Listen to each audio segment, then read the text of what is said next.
Hi guys, this is Caleb from Caleb's Chicken Media, and we are going to do a top 5 list of my personal top 5 favorite games of 2015. Now, disclaimer at the beginning of this is my personal, this isn't like, this is like set in stone, I make the rules.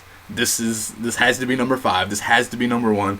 These are my personal picks for my top 5 with my experiences of these games from 2015. So if your game isn't on here or anything like that, I'm sorry. First of all, I want to do some notable mentions before I do the top 5 of games that I've played this year that I enjoy. Well, I guess one. I didn't put it on here. I enjoyed it, and I think it came out in 2015. I'm not really sure. Splatoon. I don't have a Wii U anymore. I did have a Wii U. I thoroughly enjoyed Splatoon. I was kind of iffy on it. I was like, it looks kind of kiddie. I don't know about it. It was legitimately fun. The multiplayer was fun. The story was fun. One word to describe Splatoon: fun. Just fun. I guess that's really the only notable mention, for me at least. Okay, so with that, we're going to get right onto the list with number 5, which also... I guess, no, this wasn't organized like this. I just thought about it. It ends in a 5. Metal Gear Solid 5, The Phantom Pain. I've never really played Metal Gear. I had the collection of a certain amount of them on the Xbox 360, and I just couldn't get into it. The controls were weird for me. It was weird for me. So, going into Metal Gear Solid 5, I was like, I know the hype for this game is real, but I didn't enjoy Metal Gear, so I was like, I don't know if I'll like it. I played it, and it was surprisingly really good. I loved the music. The choice of music threw me off. There's like 80s music in it. It's got like, she blinded me with science, bang, bang, bang. She blinded me with like that. Nine love balloon, like songs like that. And this kind of threw me off because you're like in the desert, like combat, like tactical, like shooting people, and it's just, you're listening to Blinded Me with Science. Like that's really cool to me. I dig stuff like that. So I like the game. It was really good. It was very, very good. Number 4, which is, I know a lot of people, I'm probably gonna get some hate for this because I know this was a lot of people's number 1. It was a lot of websites number 1 as well. The Witcher 3 Wild Hunt. I actually never got to play The Witcher 1 because, 1, I don't have a computer to run it. Witcher 2, I didn't get to play because of a really, really funny story that I'm not going to tell you, but it was an employee at GameStop, and I guess I'll give you the short version. I was 17, 17 up in games, when it's rated M, it's 17 and up. The dude at GameStop didn't want to listen to me. He's like, how old are you? And I was like, I'm 17. And he was like, well, I'm sorry, sir, but we cannot sell you this game. And I was just so baffled because I was like, I'm 17 though. Like, it says 17 and up. Like, it doesn't say over 17. Because at that point, it would just need to put an 18 on it. And it's like 18 and up. Because it's that number and up. But the guy was like, oh no, there's sex scenes. Which, there is probably partial nudity in it. I believe I've seen clips. And, I believe it from playing Witcher 3. And that was the only copy they had. I went back when I was 18, I believe. Or maybe I was 19. I don't remember. I'm 21 now, by the way, just for reference. And I went, and they had one copy. It was actually it was like the collector's edition or something, I believe. It wasn't like a steel book. It was really nice. And it didn't play. It would not play on my 360, and that was the closest one. I live in North Carolina, and there wasn't anywhere near me. And I was like, I don't want to play this game that bad. I was like, screw it, whatever. So going into this one, I didn't really, I watched some YouTube videos about, like, the lore and whatnot of Witcher 3. It was good. It was very overwhelming for me. I enjoyed it. I liked it. I thought the graphics were great. I thought the story was good. It was a lot to take in. There was a lot of stuff. It was just such a big, expansive world, and there was all these things that I didn't know what they did. I didn't know what they were, and, it was just a little overwhelming for me. But I enjoyed it, so it's number 4 on my list. Number 3, on my list. I'm surprised this isn't higher, and if you knew me personally, you'd probably be surprised this wasn't higher. Number 3 is going to be Batman Arkham Knight. I love the Batman Arkham series. Probably my top favorite games of all time. I love Batman. I love Batman so much. I love the Batman Arkham games so much. I didn't, and actually, I guess I'm kind of ashamed to say this. I didn't play Arkham Origins that much, and it wasn't because it was different. I'm not one of those like old guys sitting in the rocking chair, like, oh, I remember when Batman was like this, and I don't like Arkham Origins, and it's not like the other Arkham games. I love the direction that Arkham Origins took. It's not what I was expecting, and I just wasn't into it at the time. So I just never really got down with it. I never really played it that much. Arkham Knight was really good. The only complaint I had was I liked the tank. There was just too much tank for me. There was too much tank. It was like 60% of the game was tank. That might be a little bit over-exaggerated. There's a lot of tank, though. If you've played the game, you know what I mean. There's a lot of tank gameplay in that game. And it's just very weird to me. I don't enjoy. I enjoyed it. It's just there was so much. It was a little overwhelming for me. I liked it though. It got number 3 on my list. I enjoyed the game. With that, we're going to move to number 2, which is Fallout 4. And I actually have some gripes with this game.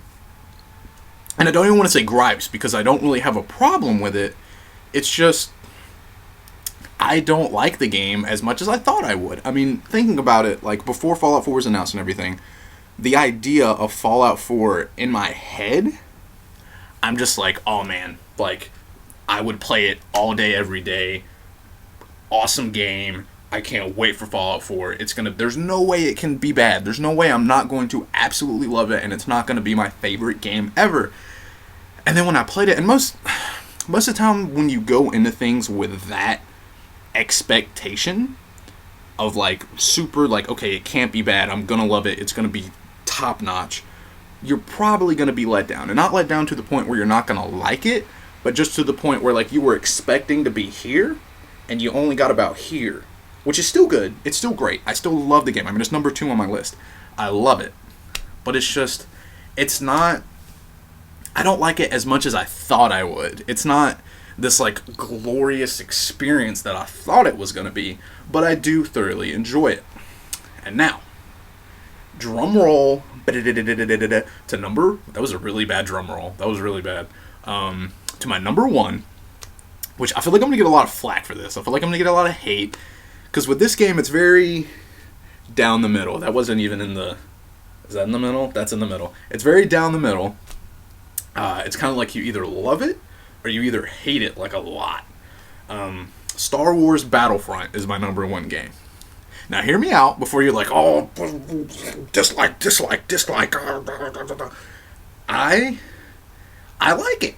I went into it it wasn't what I expected actually. I was going in, I was one of the people that loved Battlefield, loved dice games, loved the Battlefield series, and I was expecting Battlefield 5, just like Battlefield, but, with blasters, instead of, it's pew pew pew, with just Star Wars stuff, because, that's who they want to appeal to. They took a different approach, and they took the correct approach, in my opinion. They took the approach as to, we're going to make this game as casually friendly as possible, because we know we're going to get shooter fans, because, it's Star Wars. I'm not saying everyone loves Star Wars, but come on. Almost everybody loves Star Wars. Star Wars is awesome. When it goes into it,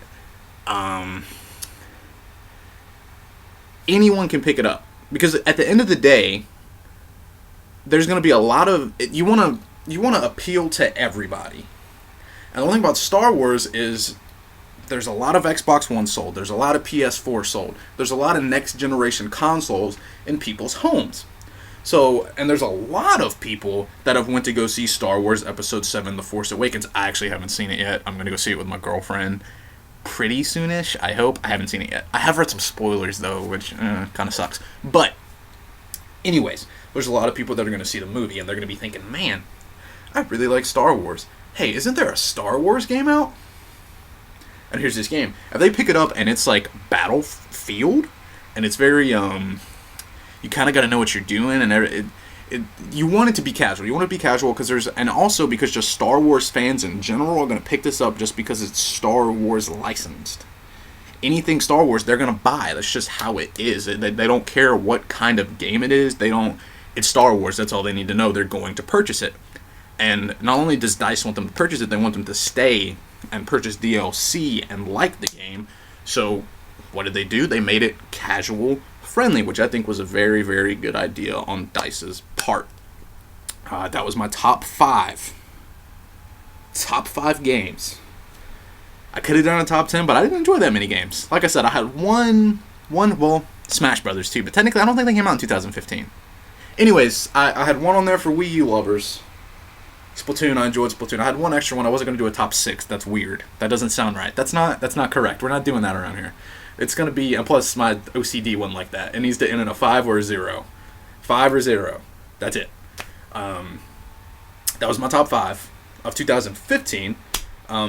Later today, probably. I don't know. Like I said, I was going to upload a review of the new Nintendo 3DS XL. Yes, you heard me correctly. The new Nintendo 3DS XL. That name bothers me. I don't like that name.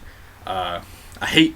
Nintendo's so confusing with their names. I think I'm going to do that. And then tomorrow, maybe later today, I'm going to do a top 5 most anticipated games of 2016 going into this next year. Thank you for watching. This is technically my first video, I guess. I made an intro video before this just to kind of get things rolling. There's going to be more videos coming. I would appreciate if you could comment, like, or subscribe, share this with any of your friends. Pretty much anything at this point to get any of my content out into the interwebs is helpful. Anything you can do, whether it's click that like button, type a little comment, hey, great video, awesome, subscribe. That's all I can ask right now. Thank you guys so much for watching my video. I'll see you guys in the next video, and have a great day.